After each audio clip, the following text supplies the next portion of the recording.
3, 2, 1. Welcome to the Fourth Line Podcast.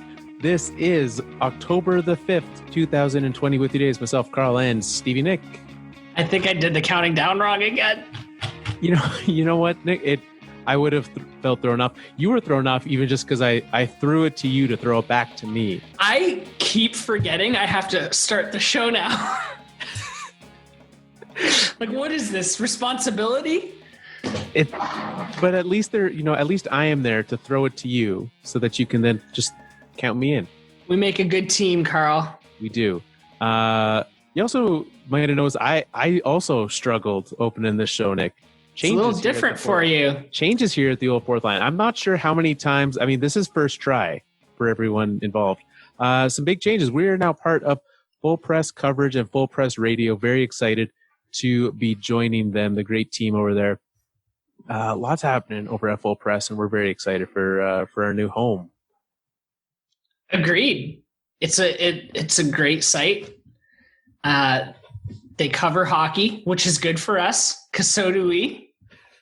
But no, we're really excited. It was one of the top reasons that we thought of them. So lots happen over there. If you are just listening to us and you've never heard of Full Press, head on over there. fullpresscoverage.com/NHL. They've got the radio stuff over there as well. Tons of great hockey podcasts over on their site. So head on over, check them out. Great site, but also huge thank you to the Alberta Podcast Network. Yeah, which has absolutely. been our home for years now, 2-3 years. We were one of the first shows in Calgary to join the network, and we will be forever grateful for the people we've worked with there, the shows we've met, and the fantastic people that we've got to work with over there. So thank you to them. Yeah, but the times they are changing, and new things come. I'm a little thrown off right now because it's slipper season in my household, and normally with slipper season comes the start of the NHL season, and it's not starting. Literally, this would be opening week of the NHL in regular life. Instead, we're sitting here and we're talking about the draft and free agency today. So, what a world. And last week we were talking about Christmas Day, the league starting up again. Sounds like we were off by a week. Sounds like, well, word on the street, i.e. the 31 Thoughts podcast, is that they're aiming for a January 1st start date. There we go. New Year's, so are they going to start it with the Winter Classic? Is the first game of the season going to be outdoors? I cannot see them doing a Winter Classic this year. I mean, there's fans at these NFL games. Why not? If they can fill the stadium, then they'll do it. But I think the Winter Classic depends so much on a fan experience and revenues from ticket sales and all that jazz that goes with attending an event like that, that if they can't sell tickets, it's probably not worth it to them. Although you watch on TV, it doesn't feel like there's fans there. No, it doesn't look or feel like there's fans there, but it's true, right? That is what makes it a thing. The advertising revenue from the TV side is much, much less. Having that whole event, all the stuff that goes along with it is what they really get into, of course. So yeah, exactly. All right. Well, like we said, this week we have a ton to get into, Nick. We got the draft. We've got some signings this week. We've got some folks who were on a team last week who don't have any teams now. We have some trades to talk about. And then just some hypotheticals to get into. So let's start with the draft. The draft is Tuesday, October the 6th is round 1. Rounds 2 through 7 are going to be happening on Wednesday. First overall pick, New York Rangers. Garbage. Still bitter about it. But there's only one guy, right? Yeah. It's not even a debate. No, if you're debating it, you're wrong. And it's Alexis Lafreniere. The only thing that you might be struggling with is how to say his name. And that's understandable. You get it. I don't even think it would be fair to play where's he from. Because he's obviously from somewhere in Quebec. Right. And I'm not sure what town. It's probably is Chicoutimi in Quebec? I have no idea. Is that a town? Did you just make that word up right now? No, Chicoutimi's a place. They've got a QHL team there. He is from, I believe, Saint Eustache. Well, so here's the thing, Nick. I cannot spell Chicoutimi well enough to get it to show up on Google. It is a place, but what I did get are these lovely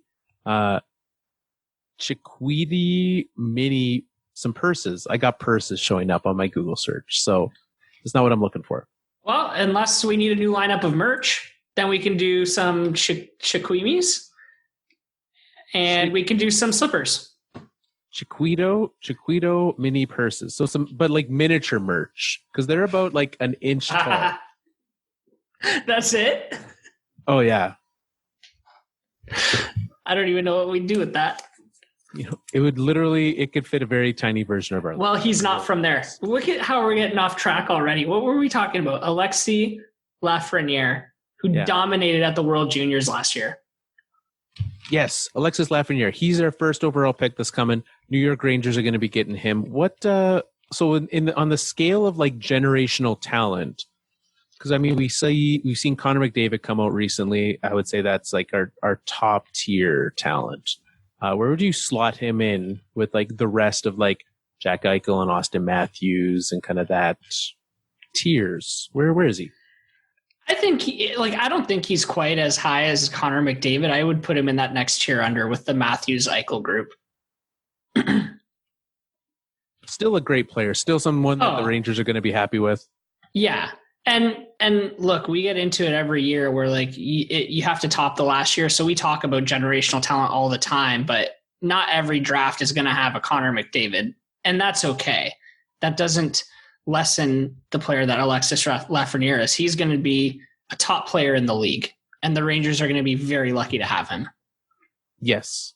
And any team that could have won that weird, stupid draft lottery that they had this year would have loved to have him. Yeah, I'm sure every team would still love to have him. Even the teams that had the best odds of winning that weird, stupid draft lottery this year. Yes. I figured out how to spell Chicoutimi. There's no Q in it. That was my problem, Nick. There's no Q in Chicoutimi. A Quebecois town that doesn't have a Q in it? Yeah. It is in Quebec. But not something I know how to spell, apparently. Anyways. Well, I'm glad we figured that one out. Problem solved. I was going to be derailed the entire show if I couldn't figure that out. So can we talk about the draft format for a minute before we get into all these prospects? Have you watched any of the drafts since COVID started in any of the leagues? I think there's only been one. Baseball had one, but it's not super televised. I watched the NFL draft. And how was it? It was a bunch of GMs like broadcasting from their home. Okay. It looked like they're all just going to sit around Gary Bettman's table essentially and do the draft. So traditionally at the NHL draft, it happens in a big arena, and when the player's name's called, especially in the first round, the player goes down onto the stage with a line of management and coaches, and they take a picture and they get a jersey and a hat, and it's very showy. How's that going to work with the player on Zoom? So with the NFL draft, the way they did it is like the top picks, the ones that they expected to go. And I assume that they sent them just like a collection of all the hats and then told them which one, like when they got picked, they put it on, and they had like a film crew in their living room. And when they got drafted, they just did that. But it was very limited. Like, you're not doing this for everyone, because those guys that are like second day players, you're not going to be like, all right, let's go sit in this 20th overall, like ranked guy's house and wait. Yeah. So there's a lot less of that. Yeah. You weren't seeing as many players. I imagine day 2, there won't be any of that for the NHL. I assume outside of the top 10, there probably won't be much of that. I bet outside of those top 10 guys, and maybe even the top 5, we'll see very little. And probably even just the guys who are in North America. The international players, I doubt we'll see. Man, what a weird way to get a job. Outside of maybe from a Zoom call, right? Yeah. Yeah. Are you going to watch? I'll watch, yeah. Mostly, I mean, it's interesting. I want to see how they do pull it off, what it looks like, right? Because before it was like, for the NFL, they had Roger Goodell, the commissioner, who would like announce it from his living room. So he stood there in front of like a TV screen, and they announced that they'd have the stupid fans thing where they would like show all the fans cheering. I don't care about fans cheering from home anymore. This is where I'm at. Every single sporting game right now, and this is my biggest issue because it's starting to creep its way into commercials too. I do not have a 4K television to watch a commercial that was filmed on a cell phone. I'm not here to watch these fans on their grainy Zoom calls. This isn't why I'm watching this game. I don't care. Stop showing me. Yes, you are spot on, Carl. And the music's like perfect because they can just add it in the MP3 after. Yeah. Yeah, you're spot on. I totally agree. This is their chance to not spend 3 hours saying 30 names out loud. Exactly. It could be hour and a half. Yeah, and they should just get it done. Is it going to be on television? Like, is it going to be on Sportsnet and NBC? So. I think so too. That's probably where I'll watch it. But like, yeah, it's a weird concept watching a Zoom call on TV. I'm sure they'll find a way to make it look and feel not so weird. Anyways. Yes, it is going to be on Sportsnet. Okay. So that's the format. Let's go back and talk about the players. Alexis Lafreniere, everybody agrees he's going number 1. Yeah. And then I think number 2 and 3 are kind of the next tier where we know the 2 players that are going to go in those spots. We just don't know who's going to go first. Right. And so in those spots, LA's picking 2, Ottawa's picking 3. And from that perspective, in this top 5, I think no matter what, you should be picking best player available, especially with kind of the talent that we have up here. Just pick the player you think is going to be the best long-term. Yes. So, and I personally, I would be going with probably Tim Stutzle, coming from Germany, centerman. That's who I'd be picking number 2, which is a change for me because I've been Quinton Byfield number 2 since his name came up. Yeah, and see, I think I'm still Quinton Byfield. So here we go, our first disagreement on full press coverage. I thought we were going to have one. I thought you were very much in favor of the fans being shown on broadcast. I thought we were going to have one. So what is it about Byfield you like? The size. I think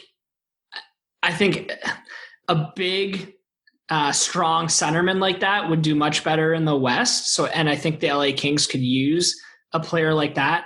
I love Tim Stutzle. I loved watching him play in the World Juniors. That's pretty much the only exposure I had, and he was awesome. But I thought he was much more of a finesse player. He's very fast.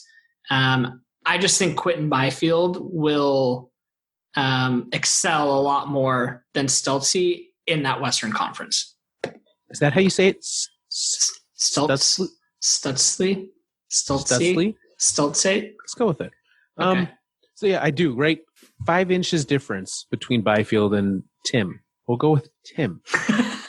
Yeah, and like almost 30 pounds. Yeah, which I mean, 20 pounds. They're both going to fill out more for sure as you go. Right, I mean, Stutzle, he was playing in Germany in a league with older players than what Byfield would be used to in. He's coming from the Ontario Hockey League. Yeah. So a little bit different players. Byfield was one of those early exceptions. He was one of those players that, following in the line of great players, which means, I don't think there's been a player that got exceptional status in CHL that hasn't turned out to be a top level talent. Yeah. Yeah. I don't know. That's kind of where my head is. I also think that debating who's going to go first at this point it doesn't matter. Both teams are going to get an exceptional player who's going to be a great player in the NHL. And both teams will benefit from either player they get. Yeah, absolutely. It's going to be, both of them are going to be good. So next tier, which is your tier, Nick. Yeah. This is so for those of you who are new, our full press audience that are new, Nick, Detroit Red Wings. Me, Carl, Colorado Avalanche. Which explains why Nick's bitter at the New York Rangers. Yeah, I guess we should explain that. I don't know. This next tier, it's like everyone's kind of like, everyone agrees on which players are within this tier, but nobody seems to agree on what number they're going to go at. So what do you think this next tier is? I think this next tier is just below that elite level, like very, very good. I don't think anyone in this next tier cracks a lineup next season. Okay. But I think that they're going to be, top 6 players at their position, or top 6 players on their team in the future. That in and of itself is an interesting point, because junior leagues are starting to ramp up. And with the NHL season being delayed as it is, I would expect even less players to come out of junior and crack as like in their draft year this year. Yeah, that's actually a question I wanted to ask you before we moved on. About the top 3, like, do you see any of these guys playing next season on January 1st? I think Lafreniere is going to be there when the New York Rangers and New York Islanders play outdoors on January 1st. Yeah. I agree. He's the only one, though, that I feel certain of. Yeah, I would not be surprised to see them push them back and get them another year, especially because with it being a weirdly shortened year, you want to give these guys as much of a chance to develop as possible. And having the NHL shut down is, not an impossibility. So, yeah, I'd be holding off on them. Yeah, and you got a lot of prospects and young players even now playing in Europe, just so they can play hockey while there's none happening here. Anyways, that's a different topic. So here's what I've heard for the Detroit Red Wings at number 4. Okay, I've heard if they want to take a defenseman, they're going to take Jamie Drysdale. I've heard they like Cole Perfetti at number 4 because he fills a gap at center that they have, and he's a Michigan boy. I've heard they really like Lucas Raymond. He's going to be an elite winger out of the Swedish league. Marco Rossi, I've heard less so, but I do like the idea of them taking a center. You know who else I've heard recently is Yaroslav Askarov, the goalie. However, I've heard if they're gonna, I keep saying I've heard if they're gonna go for him, they'll likely trade down. And how far down do you think they would trade? Like, I guess, which also begs the question, which teams are looking to move up? It's a great question. I think it depends on the players that are available. Like, really, this draft starts at number 4. So if Detroit is eyeing Askarov, or if they're eyeing a Perfetti or Raymond and they know the next few teams aren't going to take them, then yeah, they'll trade back. But it's not really Yzerman's style either. I had a thought as you were saying that, and I realized, Nick, in all of this busyness, you know what we forgot to talk about on today's show? What? Congratulations to the Tampa Bay Lightning for winning the Stanley Cup. Oh, we've had a show since then. We have not. We haven't? No. Oh my God. We actually haven't had a show since then. I was going to bring it up later, the celebrations. We recorded that show. Our last show was the night they won. Oh my God. How did we even open the show without talking about the Stanley Cup? That's how I have so many thoughts. Yeah. Okay, let's finish up this draft real quick and then we'll go. Okay. So I think like picks 4 to 10 is a bit of a toss up. Any of those players can go within that range. Yeah, and I mean I think Askarov is the biggest question mark in that. And when you start to look at some of those teams that are looking for goalies, all of those teams in the top 10, aside from Winnipeg, I could see taking him. Totally. And so that being said, who knows where he's going to go? And I think that'll be the big piece. And so if you are looking for him, trading down might not work so well because who knows how far you're trading down. I kind of think if he's available at 5, Ottawa will take him. But we talked about, was it last week? We talked about the fact of like with them having 2 picks in the top 5, you can be a little riskier. Yep. So I'm with you. I mean, you listed about 5 players that Detroit could take. And that's exactly it, right? Like there are some very good players in that next tier. And it's a big tier and it really depends on what Steve Yzerman's looking for. You mentioned the need at center. That is a big hole. And even prospect wise, there's not a ton of centers in the Detroit organization. No, it's a huge gap for them. And honestly, like they're at a place right now where they need to fill every position. The only one I'm less certain that they'll pick is a defenseman because they got a defenseman at 6 last year. Yeah. And I agree. I think they'd be going forward there. Ottawa at 5 could be going any number of directions because they've same thing, right? Yeah. I would also expect them to take a forward there. But not 100% sure. I wouldn't be surprised to see Askarov there. Any teams that you expect to be super active trade-wise at this draft? Something tells me Toronto. I feel like the Leafs are always active on the trade market. It wouldn't surprise me if Pittsburgh was active. It wouldn't surprise me if Arizona was active. I saw today that they are shopping the rights to Taylor Hall. Which, I mean, that wouldn't get you very much. Take a late draft pick. Yeah. And then I think the other team that I keep looking at is New Jersey because they have 3 picks in that first round. Yeah, 3 picks in the top 20. Like they've got some pretty good picks. They can package some of them up, move around, or move out entirely and get some. If they want to try to move some of those for some of these picks and players that are just becoming salary dumps borderline right now. So yeah, absolutely. Yeah, it'll be interesting. I'm excited to tune in tomorrow. It's getting started. It looks like it's getting started at about 5:00 Mountain Time, so 7 Eastern Time. Makes sense. You can look for that to get started up. So very interesting. All right, Stanley Cup, Nick. I'm so embarrassed for us. I honestly thought we had a show where we talked about this already. The Tampa Bay Lightning 2020 Stanley Cup champions. Yeah, what a time. They dominant game. What was it? 6? Yeah. Dominant game 6. Absolutely. Great game for them. And really show like they were the better team in that series. And I have not been this certain that a team was the best team in the league and won the Stanley Cup in quite some time. Yeah, I totally agree. Just such a dominant team, such a dominant tournament. They overcame a lot of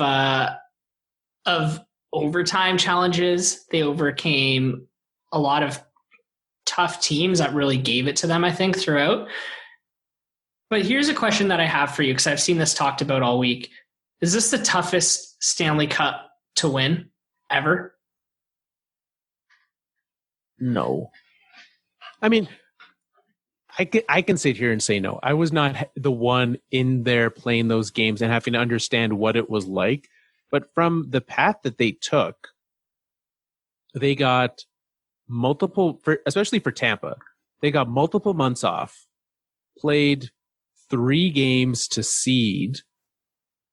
So it's not like they had do or die games to get into this tournament like some of those other teams did. They played the 3 seeding games and then started a very regular Stanley Cup tournament. They had infinitely less travel. They traveled once. They had 1 travel day where they had to go from Toronto to Edmonton.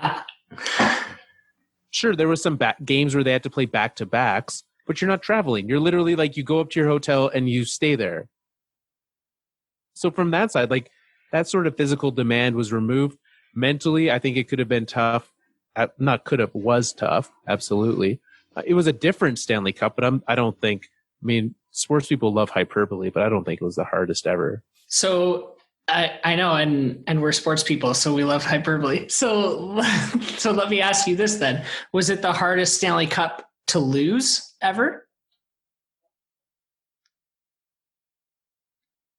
Explain that one to me. Does it hurt more losing this Stanley Cup in this tournament this year than it would have in a regular year, where there's no break between the regular season and playoffs? You go home to your family every night, not every night, but like you got the travel schedule, but I think it's just different. Like I'm not sure that it makes it that hard to do it. I honestly, I think for a lot of these teams, it was almost from that mental side of it. I think it might have been the most relieving. Like you get to go home. I lost. All right, cool. I'm gone. I get to go. I know, but for the Stars, it's got to sting so much more because you had to stay till the end anyways. You're there for all that time. Yeah, I could. You're there for all that time. Yep. You put in the work. You spend day and night with these guys. They're like it's got to be the closest you get as a team going through something like that. Oh, absolutely. Yeah. And then you let them down. And like you got guys like Corey Perry and Joe Pavelski, like these vets who are like, yeah, you got to get me this cup. And then you don't deliver it. Yeah. I think it's tough for them. I can get behind that. Yeah. What do you think? So Dallas, you think they're back here next year? Were they the best team in the Western? I mean, from this tournament they were, but no, I don't think they're back here next year. I don't especially if their star players aren't gonna play like that. Now, next season's gonna be different. It's like you kind of have to analyze this one in a vacuum because that's where it was played. Like in a bubble. Yeah, exactly.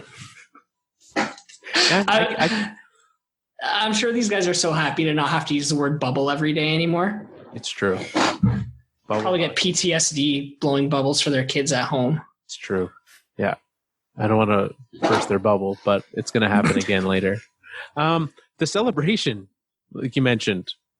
Whew. We didn't have a parade. There was no parade. Okay, hold on though. Before we get to like the current celebration, can we talk about the immediate celebration after? Sure. Yeah, because you were interested. You were very interested to see that. I was interested in what was going to happen. First of all, Carl, good call. Victor Hedman, Conn Smythe Trophy winner. Thank you. I mean, also good call to you. You were touting Tampa as the Stanley Cup champion all season. Yeah, literally a year ago.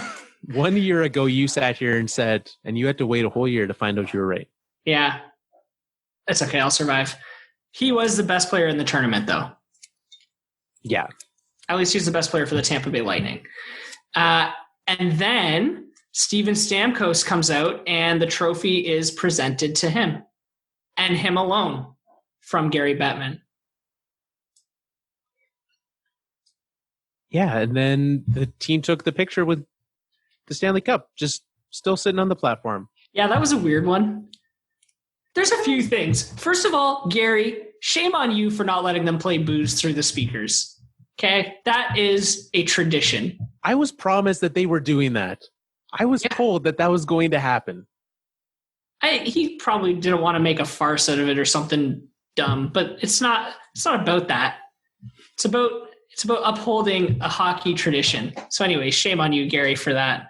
The Stamkos thing, I thought about it a lot after because I was kind of on the fence about whether he should come out and take it or whether he'd get it by himself. But you know what? He's been pushing through with this team for a long time, and I think he's as much as part of their long-term success as anyone. So I don't have an issue with him coming out and accepting the cup on behalf of the team.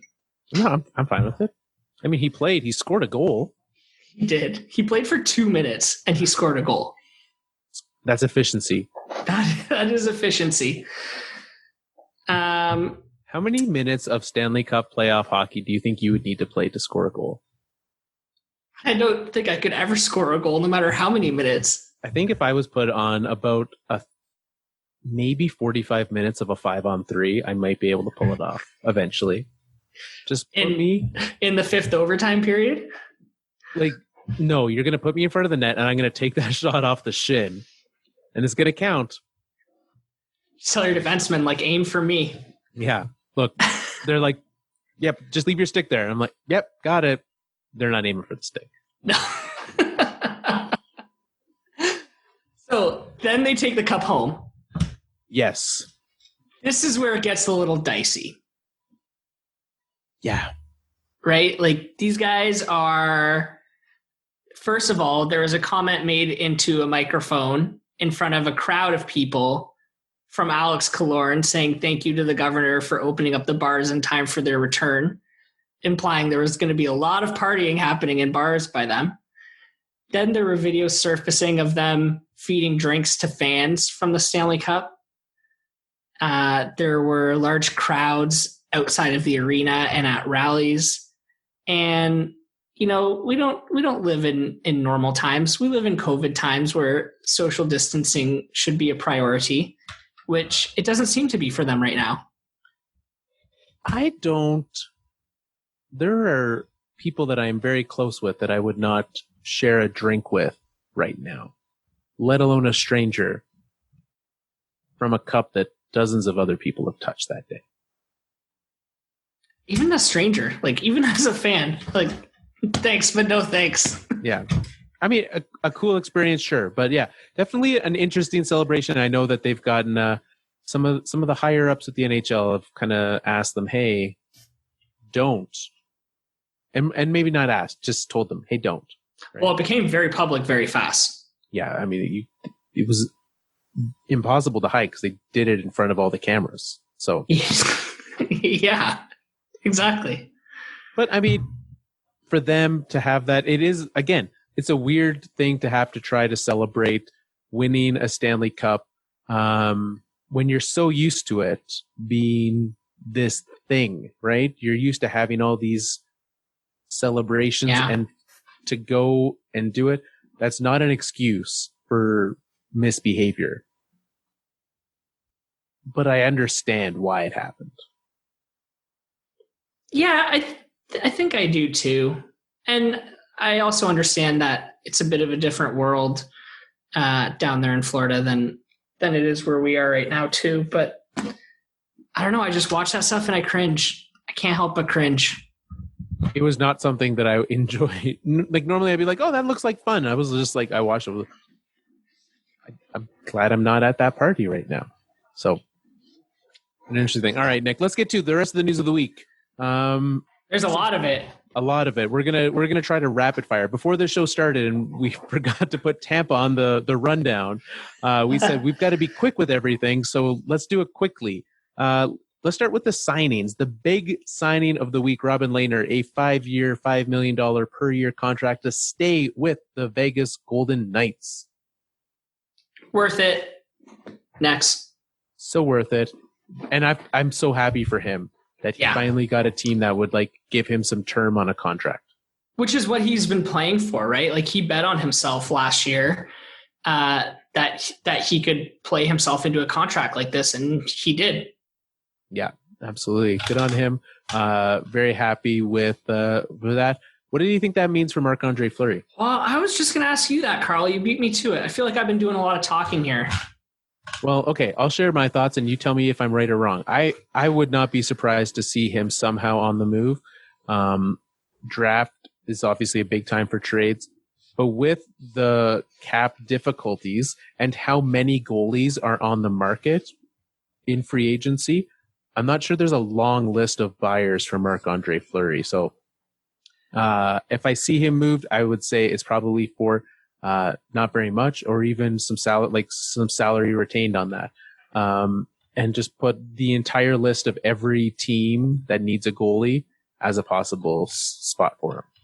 I would agree. I think that if that's going to happen, it's not going to happen until later, because there's a lot of 35 plus goalies like you said, as free agents right now. So I would expect that to shake out first. Yeah, that makes a lot of sense, right? You can get a guy a lot cheaper. And Marc-Andre Fleury is still a good player, right? He should still be on a team, still has a spot, but could be on the move for them. Tristan Jarry as well, another goalie. It was kind of a day of goalie signings. He got a bit of he got an extension with the Penguins. Brian Elliott coming back with the Flyers. Any thoughts on those two? I don't really know how to feel about the Pittsburgh one. I don't know how to feel about their goaltending situation right now. I mean, that makes you qualified to be in the front office of the Pittsburgh Penguins. So. That probably qualifies me to be in a lot of front offices. That's exactly.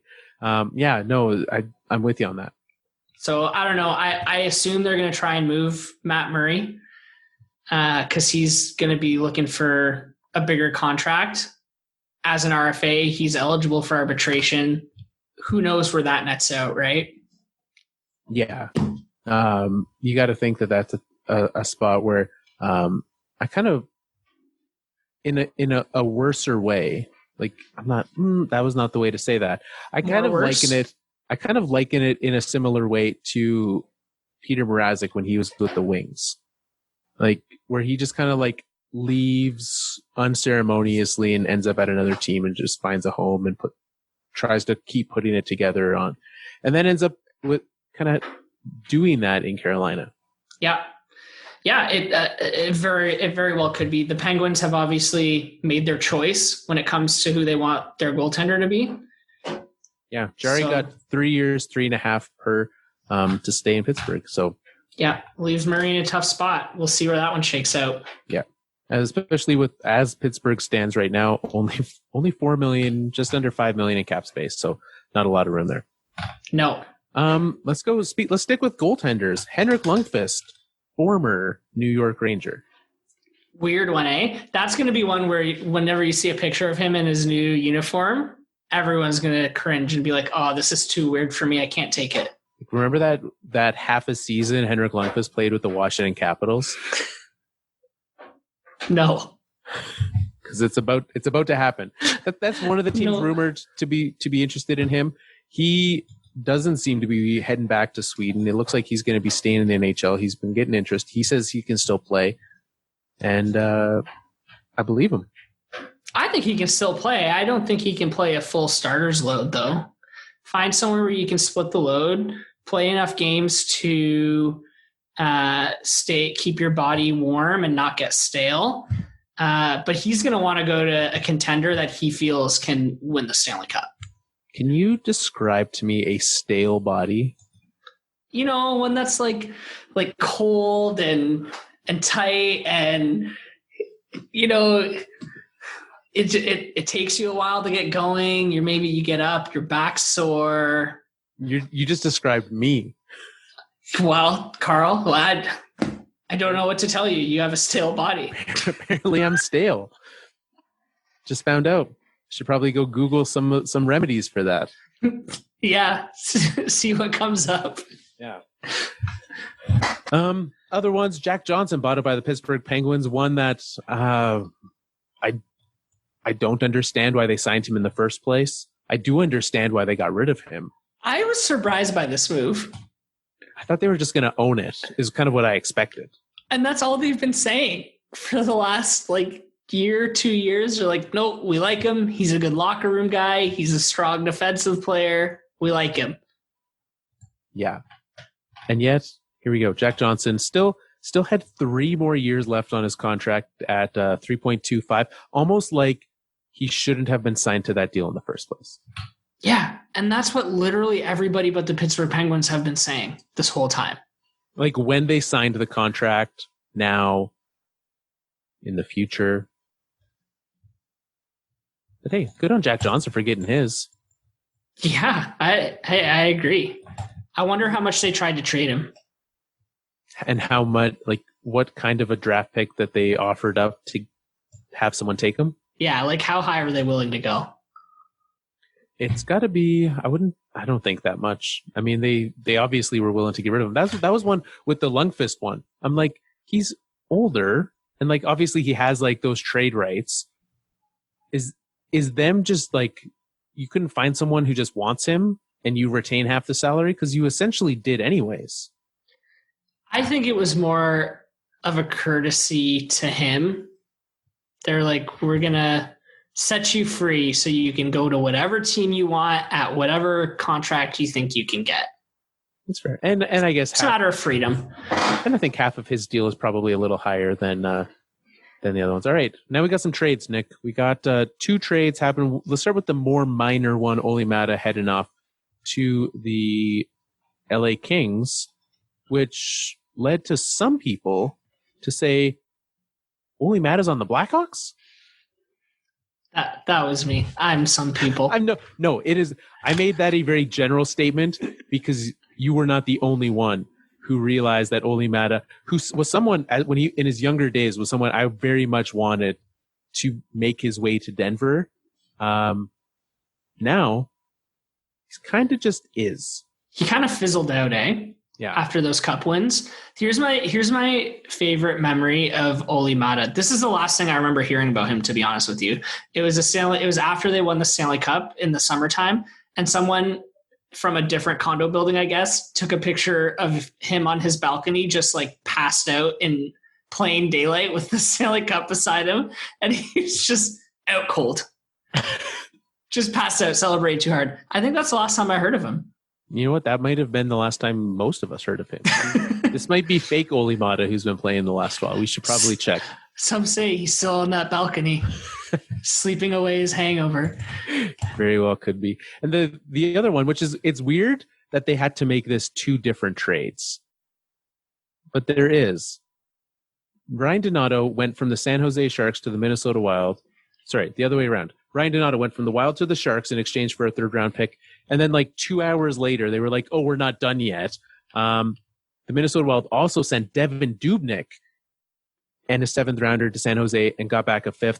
Half of Dubnyk's salary retained, so he's only looking at two and a quarter-ish for San Jose, which, I mean, for the goaltenders that are out there, that seems like about as good as you could get for Devan Dubnyk.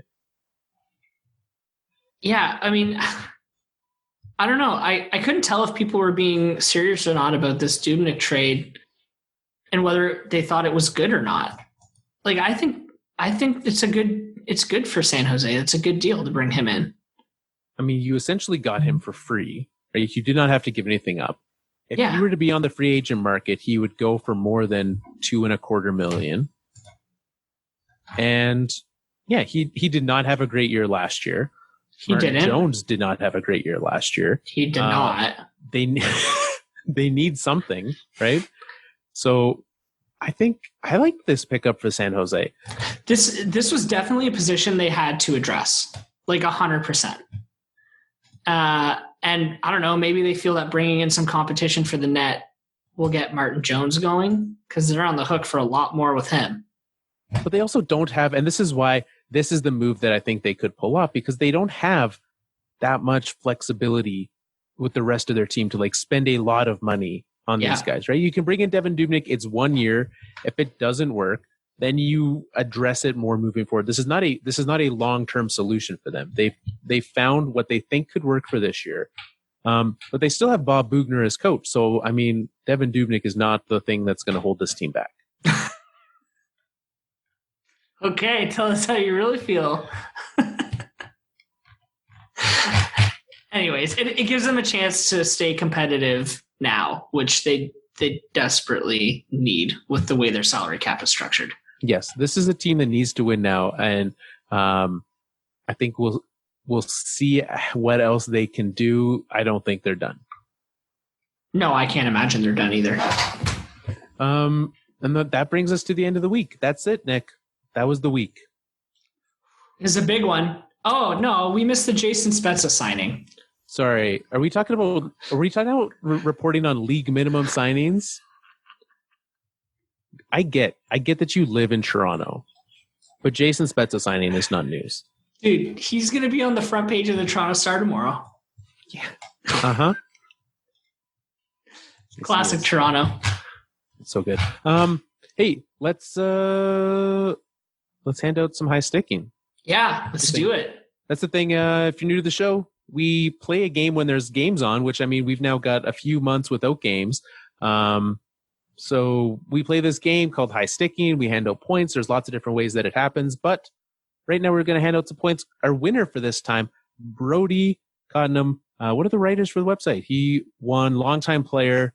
Pull off the win. So congratulations, Brody, on that one. Congrats, Brody. Thanks for complimenting my ugly Christmas sweater t-shirt. It was very nice. While I draw, also you were one of many who tuned into the pandemic panel this week. I did. Carl, you were so good. Well, thank you, Nick. Your 5's in the mail. Better be. But also, it was just a lot of fun to be on there. And also, you inspired me. It was 20 degrees in Calgary this week. It is some gorgeous weather, and I donned my Christmas sweater because of you. So thank you. But you know what I thought was funny is that nobody asked you about it.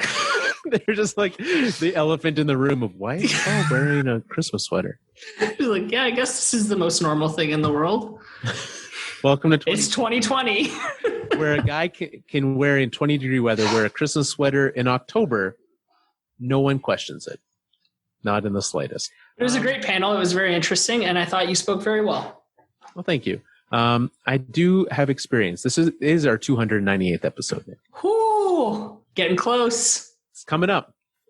This is your first big milestone of an episode on the show. I'm excited for you. Yeah, it is. Good. Congratulations to our second winner. I drew the number while it happened, and the number, with only 6 games, there was only 41 points in the draw, and it was the 38th point, which proves that it doesn't matter how many, because that's down in the single digits. That's in like, and by single I mean 1. Like, you got 1 point. So congratulations to S Rich Girl on Twitter. S Rich Girl 11 to be exact. Turns out there was 10 other S Rich Girls before her. So congratulations. You are the winner of our secondary high sticking prize. Both of you, send us your DMs and we'll send you either a Fourth Line Podcast puck and coaster and also a pack of hockey cards, which is always a fun thing to get and to open. We'll see what we do in the offseason. We'll do some sort of game contest, something or another that's going to get some of these sent out, because it's going to be a long offseason and we're going to get bored. Oh yeah, it's coming fast and furious. It is. Like you said, head on over to Full Press. Check out our new friends over at Full Press, fullpresscoverage.com. They're at Full Press Radio, Full Press NHL on the social media on Twitter. You can find us at Fourth Line Podcast on Twitter, thefourthlinepodcast.com. Thank you for tuning in. If it's your first time listening, and we'll be back next week. We are here. One thing that we do, Nick, you know this, we don't know off weeks. No off weeks in the off season. We'll be here every Monday-ish. We're here every Monday in the off season. Unless there's a reason we're not, then we won't be. But we're here. I would say we're here 95% of the off seasons. Yeah, I would agree. And who knows what we're going to get up to, Nick? We might talk about wrestling again. See how that goes this time. We might talk about, we're gonna talk about food. We're gonna talk about fashion. We're probably gonna design our line of miniature purses. We'll probably live on the air. Live on this audio podcast. We're gonna have a purely visual context, which is gonna just be made even better by the quality of Zoom these days. It can only make it better. We're going to have fun. If nothing else, Carl, we are going to have fun with all of you at home. Yes. Thank you for tuning in. Until next week. Time for us to wrap up another Fourth Line show. I know what you're thinking. You don't want us to go. I can't believe we forgot to talk about the Stanley Cup. Oh, Full Press is going to fire us before the episode's up.